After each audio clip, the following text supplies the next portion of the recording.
কিন্তু জেনে রাখো এখানে ওয়াজ করতে আসছে, ঠিক আছে? আয়নাগর না এখানে, ফ্যাসিবাদ না এখানে, কোনো রাজনীতির আলোচনা এখানে চলবে না। আপনি কি বক্তব্য দিচ্ছেন এখানে? রাজনীতির কোনো নো নো আলোচনা নো করতেছি না। নো, অনলি ওয়াজ। কোনো রাজনীতির বক্তব্য এখানে দেবেন না। সেটা কিসের রাজনীতি? না, তা আপনি আয়নাগরের কথা কেন বললেন? ফ্যাসিবাদ কেন বললেন? চিত্রটা তুলে ধরলাম। নো, এটা চিত্র, একটা আমি তো চিত্র বললাম নো। বাংলাদেশে তুলে ধরলাম। নো, এভাবে তো বলা আমার সিস্টেম না, এখানে আলেমরা আছে।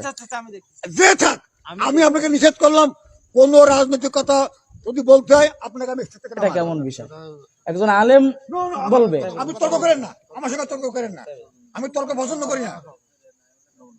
আর খতিব সাহেব, আমি ওরকম বক্তব্য শুনলে ওনাকে স্টেজ থেকে আপনি নামায় আনবেন। আচ্ছা আচ্ছা আচ্ছা, বাদ দেন।